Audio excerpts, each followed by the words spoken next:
Hello mga ka-farming. Welcome to Antonio de Charlie Farm. For today's video guys ay mag-harvest tayo ng mga gulay dito sa harap ng aming bahay. So ayan, kung makikita nyo, baha pa rin ang aming farm. So ayan guys, nag-start na namang umambon at simulan na nating mag-harvest bago pa tayo basain ng ulan.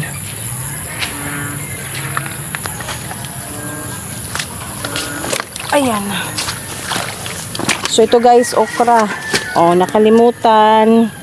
Na oversize na pero hindi pa matigas. Ayan, okra. Harvest time ng okra. So kailangan natin sisilipin yung mga ilalim kasi laging nakakaligtaan yung ilalim. Ayan, maliit pa. So, everyday kailangang mag-harvest guys ng okra para walang masayang. So, kaserola ang gamit natin. Ayan, umulan na. Paspas na, paspas. Sayang kasi nito, ma-oversize. Pag oversize, syempre pang ulam. Pag good size, pwedeng ibenta.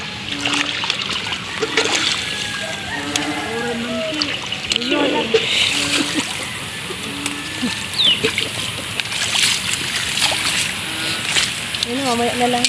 So, ayan guys, mamaya na lang. Lumakas na yung ulan. Guys, tumigil tayo kanina pag-harvest dahil umulan. So, ako ay nadulas guys kasi naghukay pala si Papa dyan na nilalagay doon sa daanan. Ayan. Na-shoot ako dyan guys. Hindi nyo na nakita dahil inoff na nga ng aking anak ang camera. So itutuloy natin mag-harvest guys habang walang ulan. Hapon na. Nag-start tayo umaga. Ayan. Ay, naputol.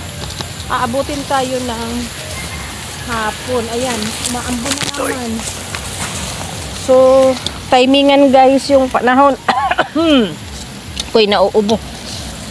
So, kailangan nating tapusin kasi sayang. Matigas.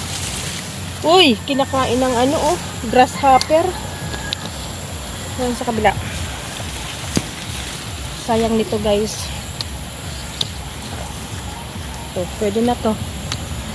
So, balikan natin yun dun sa kabila. So, di ba nung ay, malambot. Yung isa kong vlog dati guys. Nabanggit ko sa inyo na manipis na tong tanim na okra kasi nga namatay ng bagyo. So ito dito hindi na ni Papa na-harvest kasi nga malalayo yung agwat. Pero sayang, may bunga pa. So i-harvest natin para mapakinabangan. Dito pa meron pa lang puno. Pakita mo yung baha. Wah.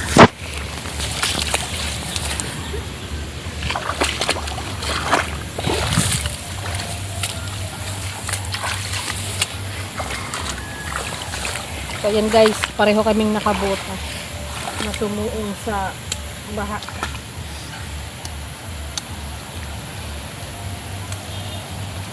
Meron pa ba? Ay, taas pala tubig dito.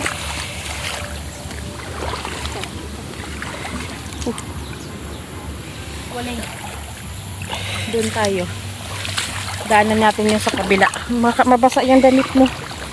Baha palaga. Ay, gumagana ba? Video. Gumagana video mo? Oo. Ay, gumagana pala. Ayan guys. Pakita mo yung ano. Baha pa rin. And kulimlim na oh. Sige lang ang ambon. Kapag natin itong ating na-harvest at sayang. Kailangan talaga dito nakabota. Kung hindi, tayo ay madudulas.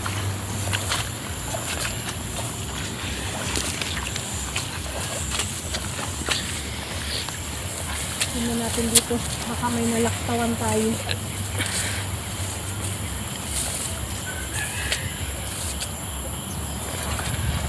Okay. Wala namang nalaktawan so far. Pero Makati guys, ang dahon ng okra. Makati sa balat. So, dito tayo. Sa sigarilyas. Tuloy-tuloy na natin. At tingnan natin baka meron ditong good for harvest. So, ito yung na-harvest natin na okra guys. Oh. So, tingnan natin kung merong good for harvest.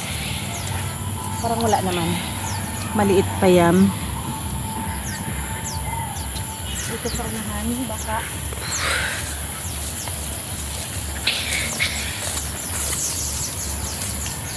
Baba muna natin. Ito guys.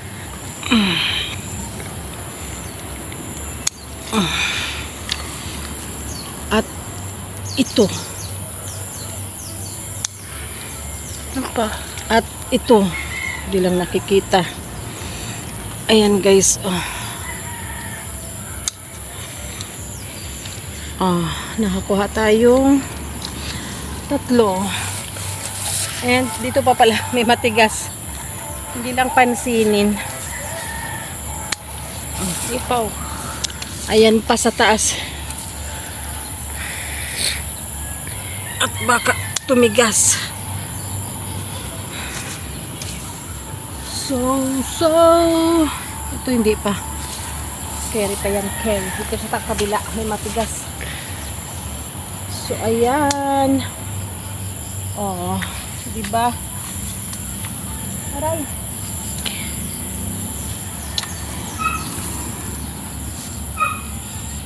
Huwag mo lang isali ang aking face galore.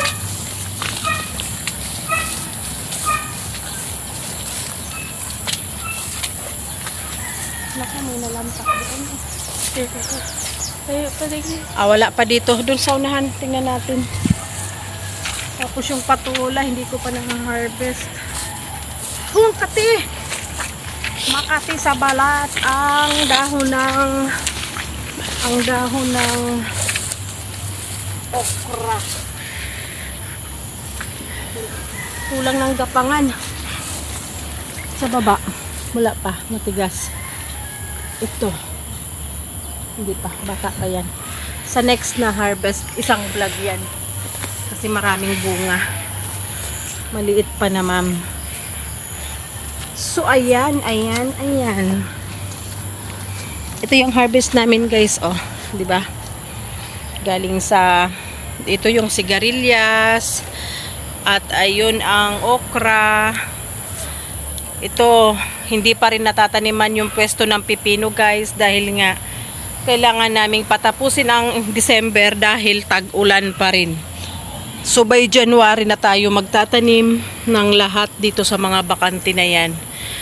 Dito ang pipino at doon ang sitaw. Isang itsura ng pipino. Ito lang ang nag-iisang natirang nabuhay sa mga tanim namin na pipino. Ito lang yung nag-survive, isang piraso na nag-survive sa bagyong Christine at Pipito. So dito guys, marami na kaming nakuha dyan. Hindi ko na vlog. Ayan, mapapansin nyo na ginagawa naming shawarma. Ginawa naming sahog na shawarma. Tapos dito guys, alam nyo kung bakit walang bunga. Kasi sunod-sunod yung ulan, namamatay yung bulaklak.